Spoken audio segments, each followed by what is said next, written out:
সাবেক আইজিপি বেনজিরের ব্যাপারে সরকার বা দুদক হার্ডলাইন নিয়েছে বলে বেনজির আর সময় পাবেন না, আরও সম্পদের প্রমাণ মিলেছে।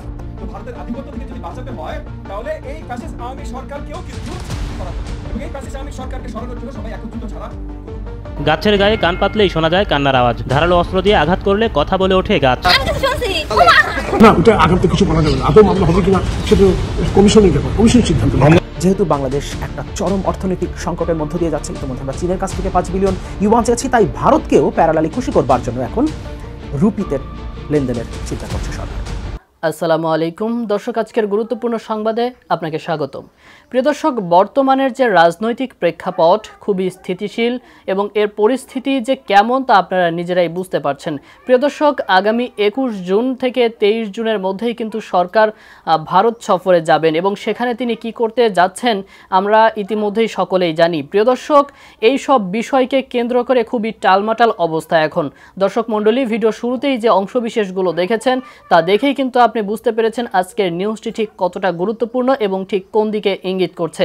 তো বলবো প্রিয় দর্শক, ভিডিওটি না টেনে সম্পূর্ণ দেখুন। সেই সাথে প্রিয় দর্শক, যারা এখনো চ্যানেলটি সাবস্ক্রাইব করেনি অবশ্যই চ্যানেলটি সাবস্ক্রাইব করে পাশে থাকা বেল আইকনটি ক্লিক করে দিন। আর যারা ইতিমধ্যেই চ্যানেলটি সাবস্ক্রাইব করেছেন তাদেরকে অসংখ্য ধন্যবাদ। তো দর্শক, আমি আর বেশি কথা বলবো না, আপনাদের দেখাবো আজকের মূল ভিডিওগুলো। তো চলুন ভিডিওটিতে একটি লাইক দিয়ে আমরা পর্যায়ক্রমে সবগুলো ভিডিও দেখে আসি। টানা তৃতীয়বারের মতো ভারতের প্রধানমন্ত্রী হিসেবে নরেন্দ্র মোদীর দায়িত্ব নেবার পর টানা তৃতীয়বারের মতো বাংলাদেশে ক্ষমতা দখলকারী টানা চতুর্থবার প্রধানমন্ত্রী হিসেবে দায়িত্বে থাকা শেখ হাসিনা ভারত সফরে যাচ্ছেন। একই মাসে দ্বিতীয়বারের জন্য মাত্র 15 দিনের মধ্যে দ্বিতীয়বারের মতো বাংলাদেশের প্রধানমন্ত্রী ভারত সফরে যাচ্ছেন। আগামী 21 এবং 22 জুন তিনি ভারত সফর করবেন এবং এই সফরটা হবে মাত্র 26 ঘন্টার। মাত্র 26 ঘন্টার জন্যও শেখ হাসিনা আবারও ভারতে যাচ্ছেন এবং বরাবরের মতোই যেটা হয়, ভারত সফরে গেলেই বাংলাদেশের প্রধানমন্ত্রী, তথাকথিত সরকারের প্রধানমন্ত্রী, ভারতকে নানান কিছু দিয়ে আসেন। তারা যা যা আবদার করে সেগুলো দিয়ে আসেন, কিন্তু বাংলাদেশের স্বার্থে বাংলাদেশের প্রধানমন্ত্রী টু শব্দটি করেন না। তিস্তা প্রকল্পটা এতগুলো বছর ধরে ঝুলে আছে, এটা নিয়ে প্রধানমন্ত্রীর এই সফরেও কোনো আলোচনা হবে না। আলোচ্য সূচিতে তিস্তা ইস্যুটাই নেই। এবং এবারই ভারত সফরের পরপর শেখ হাসিনা যাবেন চীন সফরে এবং বোঝা যাচ্ছে ভারত এবং চীনের মধ্যে ব্যালেন্স করাটা এবার তার জন্য একটা চ্যালেঞ্জ হবে এবং এই চ্যালেঞ্জটা নেবার জন্যই প্রধানমন্ত্রী প্রথমে ভারতে এবং তারপর চীনে যাচ্ছেন। কিন্তু এবারের সফরটা হচ্ছে খুবই সংক্ষিপ্ত সময়ের জন্য, মাত্র 26 ঘন্টার। কারণ 23 তারিখে আওয়ামী লীগের প্রতিষ্ঠাবার্ষিকী এবং ভারত সরকার চেয়েছিল শেখ হাসিনা যেন 21 এবং 22 তারিখ ভারত সফর করেন। যদিও আনুষ্ঠানিকভাবে ভারতের পক্ষ থেকে কিন্তু এখন পর্যন্ত কিছুই বলা হয়নি। বাংলাদেশের প্রধানমন্ত্রী যে ভারত সফর করছেন এই ব্যাপারে ভারত সরকার আনুষ্ঠানিকভাবে এখন পর্যন্ত কিছুই বলেনি। কিন্তু বাংলাদেশের পক্ষ থেকে ঢাকঢোল পিটিয়ে শেখ হাসিনার ভারত সফর নিয়ে আলোচনা হচ্ছে, সরকারের পক্ষ থেকে জানানো হচ্ছে এবং আমরা ইতিমধ্যে জেনে গেছি প্রধানমন্ত্রীর সফর সঙ্গী কারা হচ্ছেন এবং তার মধ্য দিয়ে আমরা বুঝতে পারছি এবারের এই সফরে কী কী বিষয় নিয়ে আলোচনা হতে পারে এবং বাংলাদেশ অর্থাৎ প্রধানমন্ত্রী শেখ হাসিনা ভারতকে কী কী উপহার দিতে যাচ্ছেন। কয়েকদিন আগেই টানা তৃতীয় মেয়াদে প্রধানমন্ত্রী হিসেবে নরেন্দ্র মোদীর শপথ গ্রহণ অনুষ্ঠানে যোগ দিতে শেখ হাসিনা ভারত সফর করেছিলেন এবং সেই সময় সেই শপথ অনুষ্ঠানে যে কটা দেশের সরকার এবং রাষ্ট্রপ্রধানরা এসেছিলেন তারা প্রত্যেকেই এসেছেন শপথ গ্রহণের দিন, কিন্তু বাংলাদেশের প্রধানমন্ত্রী একদিন আগেই ভারত গিয়ে হাজির হয়েছেন। এমনকি শপথ গ্রহণটা একদিন আগে হবার কথা ছিল, তখন বাংলাদেশ সরকারের পক্ষ থেকে বলা হয়েছিল প্রধানমন্ত্রী তারও একদিন আগেই ভারতে গিয়ে পৌঁছবেন, অর্থাৎ তখন শুক্রবারে তার যাবার কথা ঘোষণা করেছিল বাংলাদেশ সরকার। পরে যখন এই শপথ অনুষ্ঠানটা পিছিয়ে রবিবারে যায় তখন বাংলাদেশের প্রধানমন্ত্রী শনিবারে গিয়ে সেখানে পৌঁছান। এমনকি বাংলাদেশ সরকারের পক্ষ থেকে সে সময় বলা হয়েছিল ভারতের রাষ্ট্রপতি ভবনে নরেন্দ্র মোদীর সাথে শেখ হাসিনার দ্বিপক্ষীয় বৈঠক হয়েছে। তারপর আবার শেখ হাসিনা দুদিনের সফরে ভারতে যাচ্ছেন। যদিও বাংলাদেশ সরকারের পক্ষ থেকে বলা হয়েছিল নরেন্দ্র মোদী জুন মাসের শেষ নাগাদ বাংলাদেশ সফর করবেন, কিন্তু এরপরে আমরা জানতে পারি ভারত সরকার জানিয়ে দিয়েছে শেখ হাসিনা যেন 21 এবং 22 তারিখ ভারত সফর করেন। এই সময় যদি তিনি ভারত সফর না করেন তাহলে পরবর্তীতে তারিখ নির্ধারণে সমস্যা হবে এবং এই সফরটা ঝুলে যেতে পারে। এই কারণে শেখ হাসিনা আবারও দৌড়ে যাচ্ছেন দিল্লিতে এবং স্বাভাবিকভাবেই এবারও বাংলাদেশ অনেক কিছুই হারাতে যাচ্ছে, ভারতকে আমরা অনেক কিছুই উপহার দিতে যাচ্ছি। আমরা একটু রিপোর্ট দেখি একটা, যে রিপোর্টে কারা সফর সঙ্গী হচ্ছেন প্রধানমন্ত্রীর এই ভারত সফরে সেই নামের তালিকাগুলো উল্লেখ করা আছে এবং সেখান থেকে আমরা বুঝতে পারবো কোন কোন ডিপার্টমেন্টের লোকজনকে নিয়ে যাচ্ছেন শেখ হাসিনা তার সাথে। সেখান থেকে আমরা বুঝতে পারবো আমরা আসলে কী কী হারাতে যাচ্ছি, আমরা কী কী দিতে যাচ্ছি, কী কী বিষয়ে আলোচনা হবে এবং কোন গুরুত্বপূর্ণ ইস্যুগুলো বাংলাদেশ সরকার আলোচনায় আনছেন না, যার মধ্যে অন্যতম একটা হচ্ছে তিস্তা। বাংলাদেশের প্রধানমন্ত্রী শেখ হাসিনা চলতি সপ্তাহের শেষে দুদিনের এক রাষ্ট্রীয় সফরে 21 ও 22 জুন ভারতে আসছেন বলে দিল্লিতে সরকারি সূত্রগুলো বাংলা ট্রিবিউনকে নিশ্চিত করেছে। ভারতের পক্ষ থেকে দ্বিপক্ষীয় এই সফরের আনুষ্ঠানিক ঘোষণা এখনও না হলেও এর যাবতীয় প্রস্তুতি সম্পন্ন বলেও জানা যাচ্ছে। তবে প্রধানমন্ত্রী শেখ হাসিনার অফিস থেকে বিজ্ঞপ্তির মাধ্যমে সফরের তথ্য নিশ্চিত করা হয়েছে। এই সফরে প্রধানমন্ত্রী হাসিনার প্রতিনিধি দলে কারা থাকবেন সেই তালিকাও দিল্লির কাছে পাঠানো হয়েছে। ভারত সরকার এখন পর্যন্ত আনুষ্ঠানিকভাবে এই সফরের ঘোষণা দেয়নি, অথচ বাংলাদেশের প্রধানমন্ত্রীর কার্যালয় থেকে বিজ্ঞপ্তি আকারে এই সফরের তথ্য নিশ্চিত করা হচ্ছে। অর্থাৎ এই সফর নিয়ে ভারতের এত আগ্রহ নেই যতটা আগ্রহ বাংলাদেশের, বিশেষ করে বাংলাদেশের দখলদার সরকারের প্রধানমন্ত্রী, কারণ অবৈধভাবে ক্ষমতায় টিকে থাকতে যে কোনোভাবে ভারতের সমর্থন তার আদায় করতে হবে। সুতরাং বাংলাদেশ অত্যন্ত আগ্রহের সাথে এই সফরের দিকে তাকিয়ে আছে, কিন্তু ভারতের এই সফর নিয়ে তেমন কোনো আগ্রহ নেই। স্বাভাবিকভাবে আমরা সেটা বুঝতে পারি, কারণ এখন পর্যন্ত বাংলাদেশের প্রধানমন্ত্রীর ভারত সফর নিয়ে ভারত সরকার আনুষ্ঠানিকভাবে কোনো ঘোষণা দেয়নি। এর আগে নরেন্দ্র মোদীর শপথ গ্রহণ অনুষ্ঠানে যোগ দিতেও দিন কয়েক আগেই দিল্লি থেকে ঘুরে গেছেন শেখ হাসিনা। তখন প্রধানমন্ত্রী মোদীর সঙ্গে বৈঠকও করেছেন তিনি। ফলে একই মাসের মধ্যে এ নিয়ে দ্বিতীয়বার দিল্লিতে আসছেন প্রধানমন্ত্রী হাসিনা, যা ভারত বাংলাদেশ সম্পর্কের এই সোনালী যুগে অস্বাভাবিক না হলেও নজিরবিহীন তো বটেই। এই সফরে প্রধানমন্ত্রী হাসিনার প্রতিনিধি দলে কারা থাকবেন, কূটনীতিক রীতি অনুযায়ী সেই তালিকাও দিল্লির কাছে ইতোমধ্যেই পাঠানো হয়েছে। ওই তালিকার একটি প্রতিলিপি বাংলা ট্রিবিউনের হাতে এসেছে, আর তাতে এমন বেশ কিছু নাম আছে যা কৌতূহলের উদ্রেক করবে। যেমন বাংলাদেশের কেন্দ্রীয় ব্যাংকের গভর্নর আব্দুর রউফ তালুকদার এই সফরে প্রধানমন্ত্রীর সঙ্গে দিল্লিতে আসছেন। প্রধানমন্ত্রীর সঙ্গে বিদেশ সফরে কেন্দ্রীয় ব্যাংকের গভর্নরের আসাটা অবশ্যই গুরুত্বপূর্ণ এবং বেশ বিরল বটে। এছাড়া লক্ষণীয় হলো বাংলাদেশের ইকোনমিক রিলেশনস বিভাগের সচিব মোহাম্মদ শাহরিয়ার কাদের সিদ্দিকীও এই সফরের প্রতিনিধি দলে থাকছেন। দিল্লিতে পর্যবেক্ষকরা বলছেন, বাংলাদেশ ও ভারতের মধ্যে ডলারকে পাশ কাটিয়ে কিভাবে রুপি টাকায় বাণিজ্যিক লেনদেন আরও বাড়ানো যায়, বাংলাদেশের আন্তর্জাতিক ঋণগুলো পরিশোধের সময়সূচি রিশিডিউল করার ক্ষেত্রে ভারত কিভাবে সাহায্য করতে পারে এবং ভারত বাংলাদেশকে অতিরিক্ত ঋণ বা লাইন অফ ক্রেডিট কিভাবে বা কোন শর্তে দিতে পারে, সে বিষয়গুলো নিয়ে এই সফরে আলোচনা হবে বলে তারা ধারণা করছেন। বাংলাদেশ এবং ভারতের মধ্যে বাণিজ্য যদি রুপি টাকায় হয়, তাতে ভারত উপকৃত হতে পারে, বাংলাদেশ উপকৃত হবে না, কারণ বাংলাদেশের ভারতের সাথে বাণিজ্যে বিশাল অঙ্কের বাণিজ্য ঘাটতি আছে। সুতরাং এখানে স্থানীয় মুদ্রায় রুপি এবং টাকায় বাণিজ্য হলে সেখানে ভারত উপকৃত হবে, বাংলাদেশ হবে না, এবং এটা ভারতের চাওয়া। সুতরাং ভারতের চাওয়া পূরণ করতেই এই চুক্তিটা হতে পারে এবং এই বিষয়টা নিয়ে আলোচনা হতে পারে। কারণ এখানে আরেকটা কথা বলা হয়েছে, ভারত বাংলাদেশকে কিভাবে অতিরিক্ত ঋণ বা লাইন অফ ক্রেডিট দিতে পারে সেই বিষয়টা নিয়ে আলোচনা হবে। অর্থাৎ আমরা ভারতের কাছ থেকেই পণ্য ক্রয় করব, এরপর ভারতের কাছ থেকে রুপিতে ঋণ করে সেই টাকাটা আমরা তাদেরকে পরিশোধ করব। এভাবেই আমরা আরও বেশি মাত্রায় ঋণে জর্জরিত হব এবং পার্শ্ববর্তী দেশ ভারতের উপর নির্ভরশীল হব।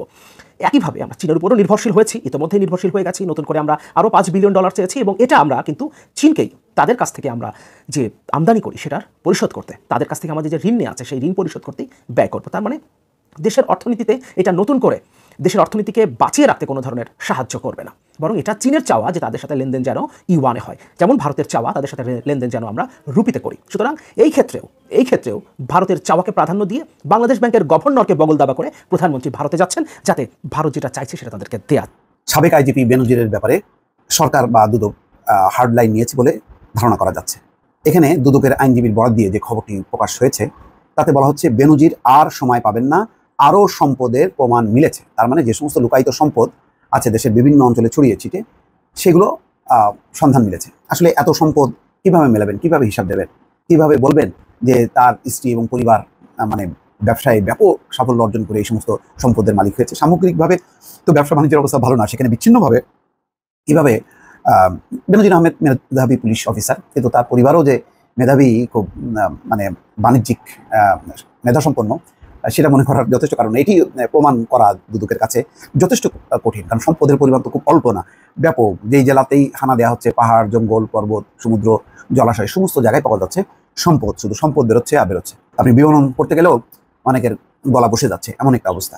তো আগামী রোববার 23 জুন দুর্নীতি দমন কমিশনে জিজ্ঞাসাবাদের জন্য হাজির না হলে পুলিশের সাবেক আইজিপি বেনজির আহমেদ আর সময় পাবেন না। তাহলে আগামী রোববার মানে তো জাস্ট একদিন বা দুদিন পরে। তো তিনি কি এসছেন দেশে, সেই তথ্য কিন্তু নেই। তার মানে সময় ক্ষেপণ করা হচ্ছে, সময় ক্ষেপণ করে জিনিসটা তিনি তার দেশের বাইরে হয়তো অবস্থানটা মজবুত করছেন। আর সত্যি সত্যি যদি ওনার সৎ সাহস থাকে তাহলে হয়তো তিনি ফেস করবেন, কিন্তু ফেস করবেন এমন কোনো আলামত বার্তা কিন্তু পাওয়া যাচ্ছে না। এখানে বলা হচ্ছে যে দুদক আইন ও বিধিতে দ্বিতীয়বার আর সময় দেওয়ার এখতিয়ার নেই, একবারই সময় দিয়েছে। বৃহস্পতিবার সুপ্রিম কোর্ট প্রাঙ্গণে সাংবাদিকদের এসে কথা বলেন দুদকের প্রধান আইনজীবী খুরশিদ আলম খান। দুদক আইনজীবী বলেন, বেনজির আহমেদের বিরুদ্ধে আরও অপরাধ লব্ধ সম্পদের প্রমাণ মিলেছে। তার মানে আসছে, শুধু দুদকের কাছে বিভিন্ন জায়গায় যেহেতু নোটিশ করেছে, জেলা প্রশাসন এখন তটস্থ হয়ে সমস্ত জায়গা থেকে খুঁজে বের করে দিচ্ছে। 28 মে বেনজির ও তার স্ত্রী সন্তানদের জিজ্ঞাসাবাদের জন্য নোটিশ পাঠানো হয়। সেই নোটিশে বেনজিরকে 6 জুন এবং তার স্ত্রী ও সন্তানদের 9 জুন দুদকে হাজির হয়ে বক্তব্য দিতে বলা হয়েছিল। কিন্তু 5 জুন রাজধানীর সেগুনবাগিচায় দুদকের কার্যালয়ে বেনজিরের পক্ষে তার আইনজীবী আরও 15 দিনের সময় চেয়ে আবেদন জানান। দুদকের উপপরিচালক বরাবর সময় চেয়ে আবেদনটি করা হয়। এর প্রেক্ষিতে আগামী 23 জুন তাকে দুদকে হাজির হতে বলা হয়। বেনজির ও তার স্ত্রী সন্তানদের নামে গোপালগঞ্জ, মাদারীপুর, ঢাকা সহ কয়েকটি জেলায় 621 বিঘা জমি, ঢাকার গুলশানে 4টি ফ্ল্যাট, 33টি ব্যাংক হিসাব, 19টি প্রতিষ্ঠানের শেয়ার, 3টি বিও হিসাব এবং 30 লাখ টাকা সঞ্চয়পত্রের সন্ধান পেয়েছে দুদক। দুদকের আবেদন প্রেক্ষিতে এসব সম্পদ জব্দ করার আদেশ দিয়েছে আদালত।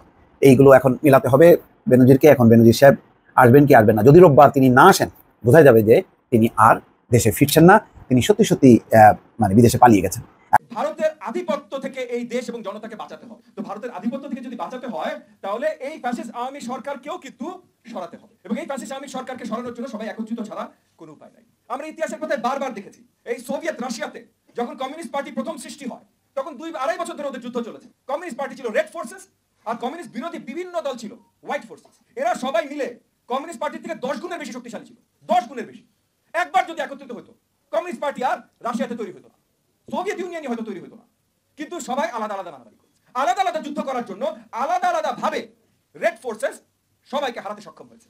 তারপর শুরু হয়েছে সোভিয়েত রাশিয়ার আপনার জার্নি। সো এই যে সবাই আলাদা আলাদা, হয়তো এইটা আমরা চেষ্টা করেছি, এমন না চেষ্টা করি নাই, এমন একটা নতুন আইডিয়া, এটা আমরা চেষ্টা করেছি এবং এখনো চেষ্টা করে যাচ্ছি, আমরা থামি নাই। কিন্তু এইখানে যারা বসে আছেন, নূর আছেন, ব্যারিস্টার ফুয়াদ আছেন, রাশেদ আছেন, আমরা আছি, ইউসুফি ভাই আছেন, মুসলিম লীগ আছেন, ইসলামী আন্দোলন আছেন, আমরা সবাই এক দফার সাথে ইদার প্রত্যক্ষভাবে বা পরোক্ষভাবে এক দফা আন্দোলনের সাথে ছিলাম এবং আছি সবাই। এবং আজকে আমার ভাই আশরাফ আলী আকন্দ ভাই যখন একটা দলের প্রতি কিছু উনার ক্ষোভ ঝেড়েছেন, সেটাও ভেতরের মনের আবেগ থেকে ঝেড়েছেন, যে আমরা একসাথে কাজ করে সফলতা যখন পাইনি তখন কিছু তো আবেগ চলে আসে, কারণ আমরা তো আছি ভাই, আমরা তো রাজপথে আছি, মাঠে আছি, এসি রুমে যেমন আছি রাস্তায়ও আছি। নুরুল হক নূর তরুণ ছাত্র নেতা থেকে এখন সে জাতীয় পর্যায়ে রাজনৈতিক নেতৃত্ব দিচ্ছেন, সে একটা কথা তুলে নিয়ে আসছেন যে আমাদের এক প্ল্যাটফর্মে এক ব্যানারে আসার দরকার নেই, দরকার হলে আমরা একদিন কর্মসূচি দিই। এবং এই কথাটা উনি ভুল বলেন নাই, উনি তরুণ হলে কথা সুন্দর বলেছেন। পুরো 2023 সাল আমরা এই কাজটা করেছি, সেটার নাম ছিল এক দফা আন্দোলন। আমরা এখন এক দফা আন্দোলনে আছি, কিন্তু এক দফা আন্দোলন যেমন আমার আরেক ভাই বলেছেন, যে এই যে ইসলামী আন্দোলনে আশরাফ আলী আকন্দ ভাই বলেছেন যে আমাদের আত্মসমালোচনা করতে পারতে হবে। আমরা যেটা ভুল করেছি, যেখানে সফলতা আনতে পারিনি, সেটা নিজের দোষ নিজে ধরতে হবে। আমরা কিছু ভুল করেছি। আজকে ফ্যাসিস্ট আওয়ামী সরকার সংসদে বসে আছে, এটার কিছু দোষ তো আমাদের নিজেদের নিতে হবে। আজকে এই স্টেজে আমরা যারা আছি, বিরোধী যারা আছি, তাদের সবাইকে কিছু দূর হলেও এটার দোষ নিতে হবে, কোনো একটা দলকে না। তাই বলে আবার জোর করে একটা দলের উপরে ভার চাপিয়ে দেওয়াটাও তাদের প্রতি অন্যায়। সেই যে আমাদের যদি দোষ নিতে হয়, তাহলে একটা জায়গায় আমরা হয়তো ভুল করেছি, যে সবাই আলাদা আলাদা করে বারবার রাস্তায় গেছি, সবাই একত্রিত হই নাই। একত্রিত না হলে নিজেদের ভেতরে কোঅর্ডিনেশন থাকে না। এখন আপনি যাবেন যুদ্ধে, কে কোন পর্যায়ে কিভাবে যুদ্ধ করছেন, একে অপরের সাথে আপনার যোগাযোগটা নাই, আপনার একত্রিত যুদ্ধ ডিক্লেয়ার করেন নাই, তাইলে আসলে যুদ্ধ জয়লাভ হয় না। দর্শক মণ্ডলী, আমি আশা করছি আজকের ভিডিওটি আপনি খুব মনোযোগ দিয়ে দেখেছেন। আর এই ভিডিও সম্পর্কিত যদি কোনো তথ্য বা মতামত থাকে তাহলে অবশ্যই কমেন্ট করে জানাবেন। এতক্ষণ ভিডিওটি দেখার জন্য ধন্যবাদ। আজকের মতো নিউজটি ছিল এটুকুই। ফিরছে আগামী ভিডিওতে নতুন কোনো টপিক নিয়ে। আল্লাহ হাফেজ।